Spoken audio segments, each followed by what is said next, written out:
Hey, it's Trippp here from the 87th. This video is about the terrain following radar system in BMS 433. The information is current as of update 1. The components of the system are first the manual TF fly-up switch over on the left side panel. It has an enable and disable position. Below it is the flight control system reset switch, or FLICUS. Over on the left side quarter panel is the Autopilot panel. The pitch axis is an axis we'll be concerned with. In the up position is the altitude hold mode, which we'll be using. And new for the TFR is this square push button labeled ADV mode, or advanced mode. On the DED, we can display the altitude low page, and the third line down is the terrain following advisory line, where we can set any MSL altitude. The default is 400 feet. So below 400 feet, we're going to get the large red attitude boxes on both MFDs that you probably have seen on the TGP page when you exceed pitch and bank limitations. Over on the right side panel is the radar altimeter switch. It's a 3-position switch. It must be in the full forward or altitude position in order for the system to operate. The docs folder under the BMS directory has a manual called the BMS Falcon F-16-34, and in it is an excellent chapter on TFR operations, very well written and very extensive, and we thank Red Dog for that. I highly recommend that you read that chapter, whether or not you finish this video. It's loaded with good information. Now, the terrain following system is available on 8 aircraft so far in BMS, and those aircraft are listed in the -34. And the way you'll know you have TFR available is on the loadout screen. You'll see 2 black lantern pods mounted on the chin scoops. As a matter of fact, let's go outside here and see if we can see that. There they are. So we have the 2 black lantern pods mounted there. Alright, the TFR page on the MFD looks like this. OSB1 is just a repeater of what mode we're operating in. Currently we're in standby, so it reflects that at this position. OSB2 is some ride options for us to select, either hard, smooth, or soft. I don't really see a big difference in the 3, but I just keep it on smooth just for psychological purposes, nothing else. The default clearance altitude is 500 feet, so the system is going to maintain a 500 foot above the ground clearance when engaged. They range all the way down to VLC, which is very low clearance, which is 100 feet. Now, if you accidentally push this one of these operating modes while you're on the ground, you'll get warnings because you're below airspeed and altitude limits. I'll show you what that looks like. So to cancel that, the easiest thing to do is just to hit the off button. It'll reinitialize if you go back to standby. Once it's initialized, it takes about 3 to 4 minutes to initialize, but then once it has already been initialized, well, here it's back up to operating speed now, and it was only a matter of a few seconds. Also, if you want to, in the air, you can initialize this in the air also. It doesn't have to be done on the ground. I usually do it right after engine start. But if you want to cycle between using the system and placing it in standby, don't use the off switch to deactivate the system. Just switch between norm and standby, or norm and weather. The LPI position is low probability of intercept, and that's a stealthy mode that limits the electronic emissions. The weather mode you have to use if there's any precipitation at all. If you're encountering or anticipate encountering rain, then use the weather mode, because otherwise the electronic impulses get scattered and renders the system completely inoperative. So you have to use weather when you have precipitation. All right, let's get airborne and see how the system operates.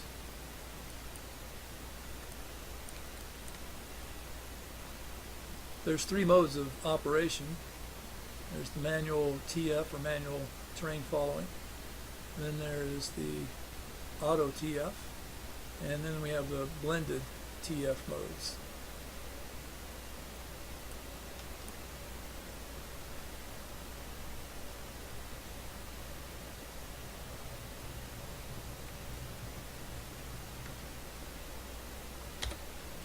We'll climb up to a couple thousand feet here, and I want to keep the airspeed down low because I want to talk about the speed limitations first.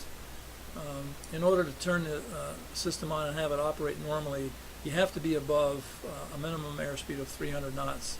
If you're not above 300 knots, then you get this low airspeed warning tone. It's the same tone that you got when your gear is not down and you're below 10,000 feet and below 190 knots and greater than 500 foot per minute rate of descent. It's trying to tell you that it thinks you're wanting to land and the gear's not down, so you get this warning tone. Well, that's the same tone you get here if you're below 300 knots.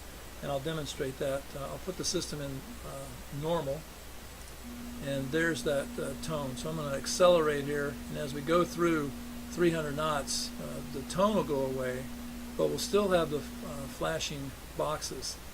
So the next speed that we're going to encounter, the next limit, is 360 knots.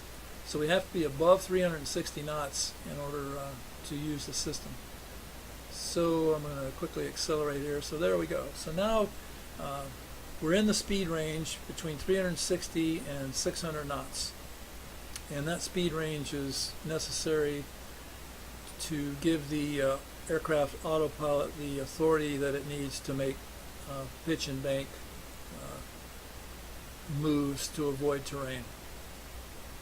Alright, the first mode we're going to talk about is the manual mode, and we are in the manual mode as seen by this rectangular box in the HUD. Right now the rectangular box is sitting below the horizon line, and it's telling us that if you want to maintain a 500 foot clearance, then you have to follow me down. So we put the flight path marker. The book says put it in the box, but that's really not possible. I don't see. So if I'm in a descent, I'll put the flight path marker on the top of the box, just trying to be a little bit smoother. And if it's calling for a climb, then I'll put the flight path marker just below the box as I continue to climb. So here it's calling for a pitch up. Now there's a terrain indication of high terrain off to the left side, and there's some high terrain off to the right side. Alright, so now we got a little bit too low. We get this low TF, or low terrain following, and it's wanting us to pull up to avoid the terrain. So we just obviously do that, follow the box and avoid the terrain. So now we've cleared that terrain, and it's asking for a descent back down to 500 feet. Now you can override, well actually you're not overriding, you're flying the airplane in both pitch and roll. This is a autopilot off mode, so you are flying the airplane. You're just using this cue as an indication of where to put your pitch in order to maintain a 500 foot altitude clearance in this case. So that's manual mode. There's a protection layer in the manual mode that's engaged by going back to the left side panel and engaging the manual fly up switch to the engaged position. And what this does is it's a layer of protection so that if I am descending or turning into terrain, and I'll just let it activate here as I get closer to the terrain, it actually is rolling the airplane to the left in this case, and it's pulling the airplane up. Now we're out of that danger, so it's stopped operating. But I'm going to demonstrate that again. I'm going to start a descent, and I am physically holding the aileron to the right and the stick forward, and it is rolling toward wings level and it's pulling up. Okay, and in addition, we're getting low clearance plane warnings, which was caused by my demonstration there. All right, you don't get that layer of protection if you have that manual fly up switch disengaged. You can actually fly yourself into the terrain. It's called a SIFIT encounter, controlled flight into terrain. So just as a matter of routine, whenever I'm anticipating using terrain following radar on the ground after engine start, I'll initiate the system and go back to that manual TF fly up switch and put it in the engaged position. Don't ever rely on the automation to save you. Don't follow the box blindly. You may think that that layer of protection is on when it's actually not, and if you don't do something, you'll fly yourself into the ground. So never rely on the automation. It's just an aid. All right, so that's the manual TF operation. The auto TF operation is engaged by going over to the Autopilot panel and hitting this ADV button, and it says active in green letters. And what it's doing now is it's immediately flying in pitch the aircraft down to maintain this 500-foot altitude clearance that I have selected. I'm still flying the airplane manually with roll because I don't have any roll axis engaged. It's just that while I'm maneuvering on course, the autopilot is maintaining the 500-foot altitude clearance for me. Works very well. Again, if I can manually override this, it's trying to tell me to climb up, but I'm pushing forward on the stick. I'm pushing forward, and now it's automatically pitching up. I'm actually pushing forward, but it's overriding my input, and it's not going to let me hit the ground. So that is the auto TF mode of operation. Now the other limitation, well, there goes the airspeed, so I got to get it back up above 360. The other mode is the blended mode. So if I put the autopilot in altitude hold, which I've done, it's in the up position, it's going to maintain the altitude that I commanded when I engaged the switch. So it looks like around 1,800 feet.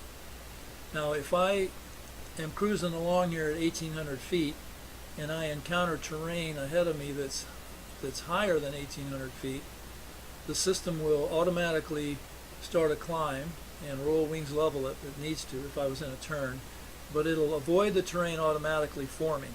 Now that terrain's out a little bit further ahead than I want to spend time flying toward, but you get the idea. Now once I clear that terrain, actually we'll just let it go ahead here and do its thing. Once it clears that terrain, it'll go back down to the 1,800 foot altitude that I initiated the autopilot on at.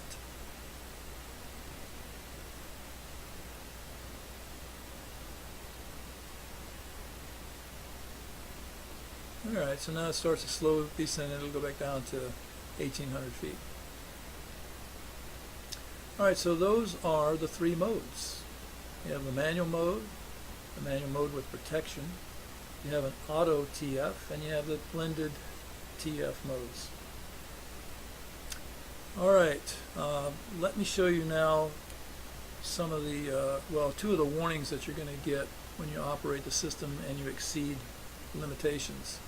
I'm going to put the airplane in manual mode, and I'm actually going to go back and I need to turn off the manual fly up, put that in disable, because I want to show you what happens, what warnings you get when you exceed limitations. Now the bank limitations are 75 degrees, so if you go over 75 degrees in bank, or if you go more than, well, the book says 20 degrees in pitch, but I find it's more like 10 degrees, then you'll get warnings in the MFD and the HUD. So I'm going to exceed the bank angle limitation while I'm in the default manual mode and show you what happens. Alright, there's the limits, and when I roll out I get warning up in the HUD. Okay, and I'm manually flying the airplane, so I'm just going to make sure I'm fly the airplane first before I take any other actions. Now, the bitch and Betty is very irritating, so I'm going to go back over here quickly to the flick-us reset switch and reset the flight control system. Now I have a NVP COM fail message, and that has to do with the radar altimeter. So to clear that, I hit the fault acknowledge button, and now I'm back in business. I have no more faults in the HUD, and over on the fault panel there are no more faults. And I've got my queue came back into view during the warning. I don't know if you noticed it, but it disappeared. Alright, now that's if you're in the manual default mode without that layer of protection by having the manual fly up switch enabled. The warning that you get in any other mode is a little bit different, and you need to be aware of this. Let me show you what happens here. I'm going to put the airplane in, let's put it in Auto TF by going over here to the ADV button, and it's going to seek 500 feet now as a clearance limit. But watch what happens when I exceed the bank limitation. And I'll give you a heads up what's going to happen. It's going to roll wings level automatically, and it's going to pitch up, but it's going to continue to pitch up. And I'm going to push forward on the stick as hard as I can, but I'm not going to be able to control the pitch up attitude. Okay, so you've got to be able to control that attitude, or else you're going to stall the airplane. So you need to do some of that pilot stuff. And so what we do instinctively is roll the airplane toward 90 degrees of bank and let the aircraft nose slice back down toward the horizon so that I don't stall the airplane. And in order to regain control of the pitch attitude, I've got to use the Autopilot override switch. If you have that mapped into your HOTUS, that's great. Otherwise, it's Control 3 on the keyboard. It's the only way I'm going to get control of the airplane back. Okay, so let me demonstrate that. I'm going to use excessive bank, and oops, I'm exceeding the bank, and now I got this warning, and now I'm pushing as hard as I can forward on the stick, and nothing's happening. So I've got to roll in some bank, fly the airplane first. Let's get control of the airplane. Alright, we got control. Let's roll out. Alright, it's starting to climb again. So what I need to do is hit the Autopilot override switch, and now I've got control of the airplane. Alright, I've still got some limits here. I'm below the 300 knots, so I got the tone. I'm below 360, so I got the flashing limit. But now I'm back into control. Okay, I've got a couple of fault messages here. I've got the radar altimeter NVP COM fail message, which I'm familiar with. There's another one here called SWIM, which is System-Wide Integrity Monitoring. It just monitors the system in general for faults, and apparently it's detected some. There's also a Attitude Integrity Monitoring System, AAF, and they kind of work behind the scenes to monitor the system. I have a flick-us fault here, so I want to go back to the side panel and hit the flick-us reset. That'll get rid of that fault and the SWIM fault. Hit the fault acknowledgement and get rid of that fault. Check the fault panel, make sure that there actually are no faults present, and now I've got my default manual mode rectangle showing here, and I'm back in business. I think that's about all I know or want to tell you about the system. Again, read the book. It's got a lot more information in it, maybe much better explained than I've done here, but I think with this you'll be able to operate the system competently and not hurt yourself. Alright, thanks. Trip out.